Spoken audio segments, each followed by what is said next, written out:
Hello again, everybody. I'm Roger Hoover, welcoming you back to the Crimson Tide Sports Network. It's time for another edition of Crimson Live, and that's brought to you by Alabama One Credit Union. They've been voted Tuscaloosa's best credit union and best mortgage lender. Alabama One, a proud supporter of Crimson Tide athletics. Today, we're talking some college football, and it is a Monday where there is some good news around the sport of college football as we welcome in Mr. College Football, Tony Barnhart. You know his work from the SEC Network and also writing for TMG Sports in Sports Illustrated. And Mr. Barnhart, how is everything going for you today? Well, we are hunkered down still in Atlanta, see if we can get a college football season started. It's hard to believe it's September. It'll be September pretty soon, and the season will hopefully start. But that's we are doing what we can to get this season started. We certainly are, and over the last few Mondays, there's just been so much speculation, whether it was the Big Ten postponing their season, going to spring football, or just a lot of talk around would the sport completely shut down with students returning. Are you encouraged as we head into this week, or are you feeling at this point? I'm feeling more optimistic. About a month or so ago, maybe 5 weeks ago, I was very pessimistic because the numbers, particularly here in Georgia where I live, the numbers were really spiking, and it just looked really bad. Now the numbers are still way too high, but things they're starting to go in a downward direction. I think I feel confident we're going to be able to get the season started. Now will we be able to get through an entire 10-game schedule? I don't know, and I don't think anybody else knows. But right now, I feel pretty good about us being able to start the season. Well, if fans go to your Twitter page right now, they'll see a picture of Tuscaloosa in the strip from the weekend before, talking about students kind of congregating, and already Tuscaloosa is taking a lot of aggressive action trying to make sure that students maintain social distancing so that we can have a football season. But just what's your reaction to all the students coming back and then the chance that they may interact with some football players and really jeopardize the fall season? I've been talking to athletic directors about this topic for months, really going back to the spring. And as time went on, they kept telling me, there's all these pieces of the puzzle we've got to put together in order to start a football season. But they all said the last piece of the puzzle would be what happens when the students come back, and do we have these massive spikes of positive tests because of it.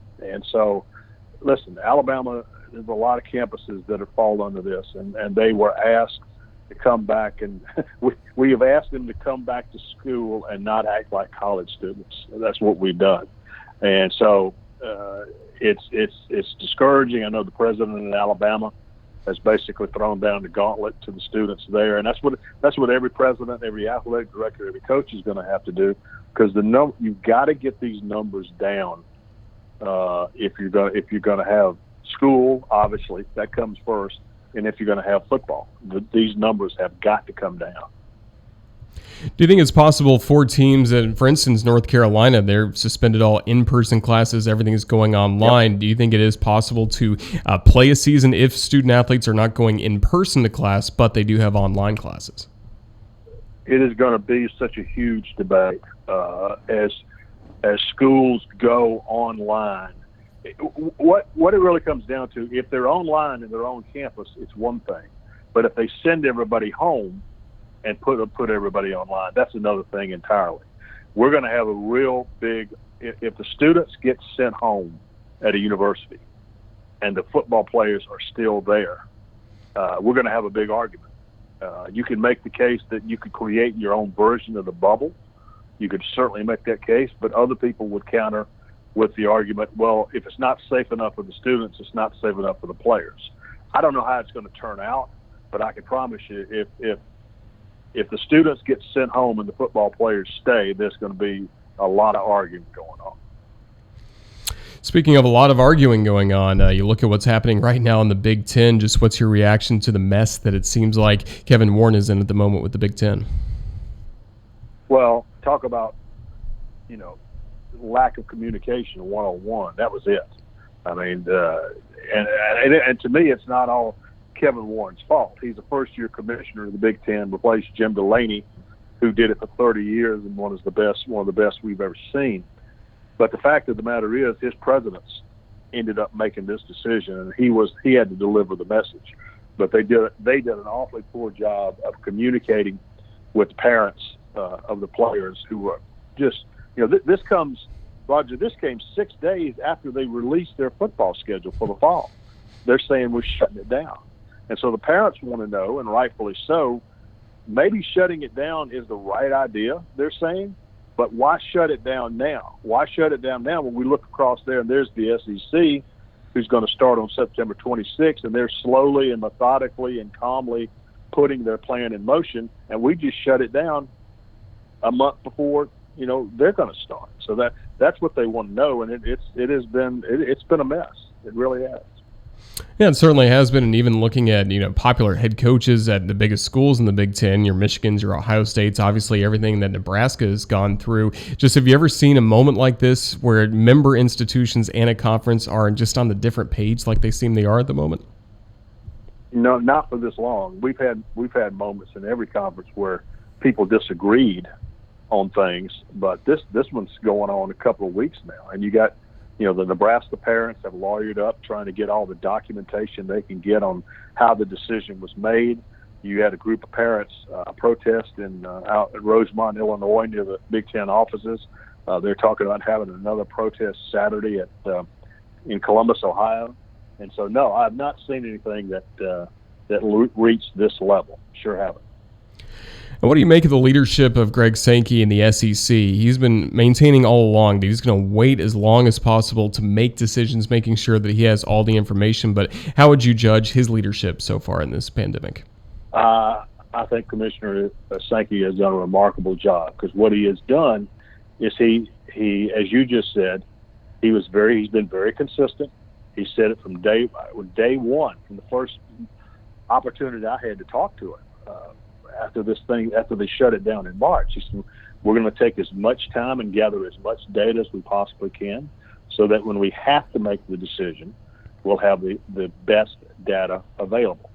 And he has come across as the voice of reason in all this, and that's because he is. And with the SEC going to 10 games, you knew there'd be some discussion about which schools have tougher schedules, things like that. But basically, with the 10-game schedule, adding two other opponents from the other division, do you feel like the SEC did really the best it could in making as balanced a schedule as possible? I think they did the best they could. Going into this thing, I told somebody this. I said, look, there are so many problems. There's so many issues that the SEC has to deal with just to hopefully play a season. Okay, the competitive balance aspects of this is, quite honestly, this is just me saying it. Nobody's told me this. I'm just telling you, the competitive balance issue is way down the list of things that SEC's got to worry about. So, did some schools get tougher draws? Absolutely. I mean, Missouri and Arkansas just got hammered in this. But honestly, everybody's going to have to focus on the other things, which is trying to get the season started. Focusing on the Crimson Tide, just what are your expectations for this team this year? AP announced its preseason number 3 behind Clemson and Ohio State, but just how do you feel about this Alabama team heading into the season? I told some people the other day, I said, well, Alabama's trying to bounce back from that horrible 11-2 season that they had to suffer through a year ago, losing 2 games by 5 or 6 points each, something like that. I think it's going to be a very good team. I think with Dylan Moses being back at linebacker, not enough people understood how devastating that injury was to Alabama last year, and how it just really impacted the entire defense. I think the defense is going to be much better. I like the way that Mac Jones played down the stretch. And you go back and look at his numbers, I thought he did very, very well. Does Bryce Young come in and is he a factor in all this? Najee Harris is going to have a huge year running behind that offensive line. So I think Alabama is going to be a very, very good team. And from a media perspective, how's this pandemic changed the type of work you're trying to do at this time of the year when I'm sure you love traveling different campuses, getting to go to practice, but pretty much all schools do not have media covering practice at the moment. So how are you trying to get ready for the season? So my wife said, don't you have someplace you need to go? I mean, oh, man, because, usually in August, I'm all over the place. I'm, sitting down with coaches, going to practice, the ones that'll let me in. And I learn a lot, and I have missed it. I missed media days. I missed all that. But really, the thing about this preseason, there's really only one story. The story is, are we going to be able to play football? And everything else is secondary. And so we haven't written a whole lot about football. I'm going to do a little bit of that starting this week with my Sweet 16 on TMG College Sports.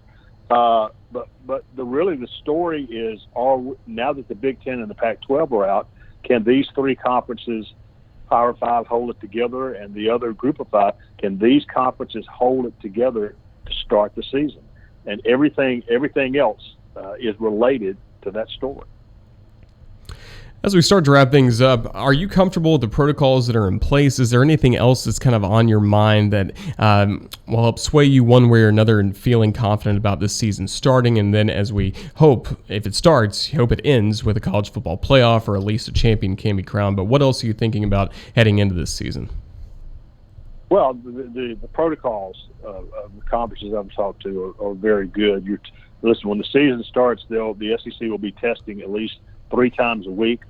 They're going to, all the social distancing and all that. We don't know how that's going to work when practice starts and they start hitting each other. But I think they've had, as what somebody told me early in the process, so that somebody asked this person, well, what's your plan? We don't have a plan. We have 20 plans, and we hope that we can just use one of them.